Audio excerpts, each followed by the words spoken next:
Siapa yang tak kenal dengan Salahuddin Yusuf bin Najmuddin Ayyub bin Shadi, atau yang lebih dikenal dengan Salahuddin Al-Ayyubi atau Saladin.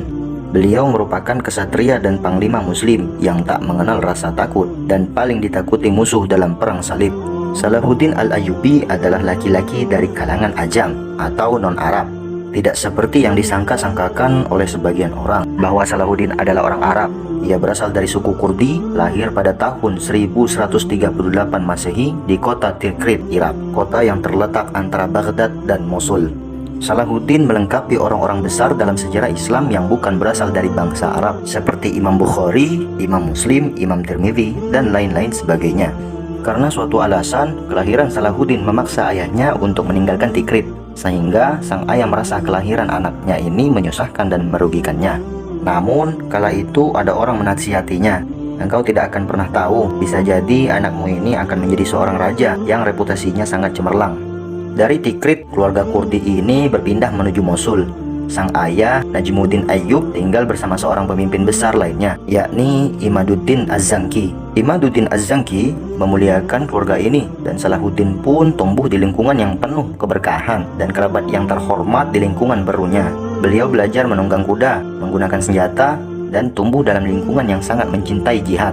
Di tempat ini juga, Salahuddin kecil mulai mempelajari Al-Quran, menghafal hadis-hadis Nabi SAW, mempelajari bahasa dan sastra Arab, dan ilmu-ilmu lainnya. Sebelum kedatangan Salahuddin Al-Ayyubi, Mesir merupakan wilayah kekuasaan kerajaan Syiah Daulah Fatimiyah. Kemudian pada masa berikutnya, dinasti Fatimiyah yang berjalan stabil mulai digoncang pergolakan di dalam negerinya. Orang-orang Turki, Sudan, dan Maroko menginginkan adanya revolusi. Saat itu Nuruddin Mahmud, paman Salahuddin, melihat sebuah peluang untuk menaklukkan kerajaan Syiah ini.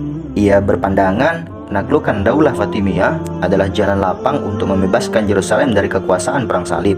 Nuruddin benar-benar merealisasikan cita-citanya. Ia mengirim pasukan dari Damaskus yang dipimpin oleh Hasanuddin Shirkuh untuk membantu keponakannya. Salahuddin Al-Ayyubi di Mesir mengetahui kedatangan pasukan besar ini. Sebagian pasukan salib yang berada di Mesir pun lari kocar-kacir, sehingga yang dihadapi oleh Hasanuddin dan Salahuddin hanyalah orang-orang Fatimiyah saja. Daulah Fatimiyah berhasil dihancurkan, dan Salahuddin diangkat menjadi menteri di wilayah Mesir. Namun tidak lama menjabat sebagai menteri di Mesir.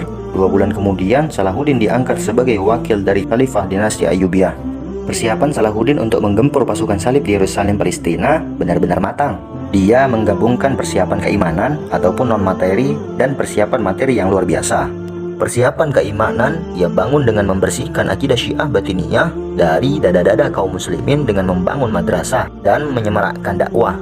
Persatuan dan kesatuan umat muslim ditanamkan dan dibangkitkan kesadaran mereka menghadapi pasukan salib. Dengan kampanyenya ini, ia berhasil menyatukan penduduk Syam, Irak, Yaman, Hijaz, dan Maroko di bawah satu komando.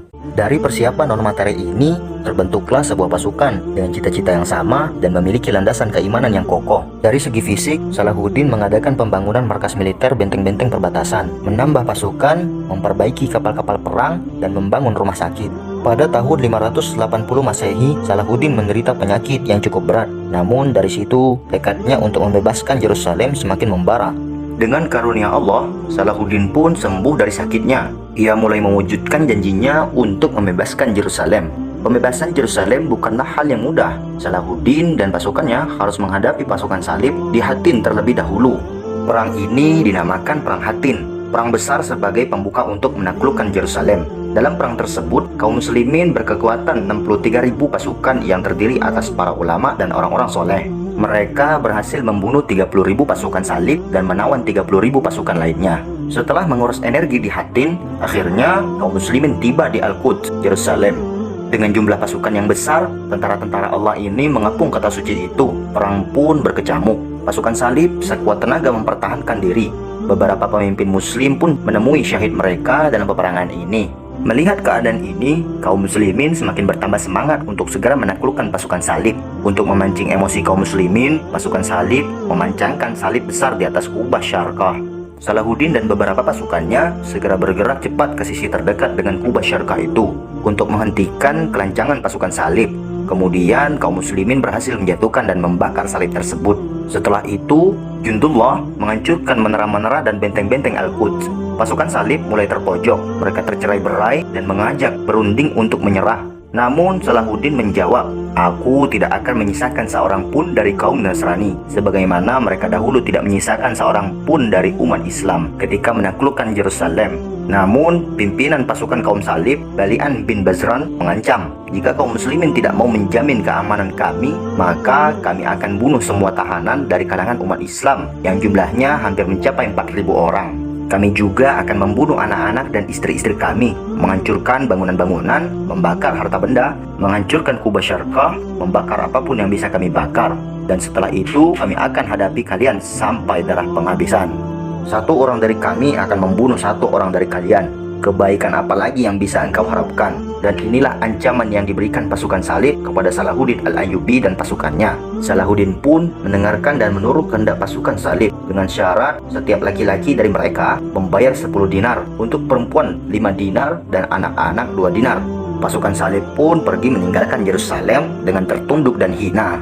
Kaum muslimin berhasil membebaskan kota suci ini untuk kedua kalinya.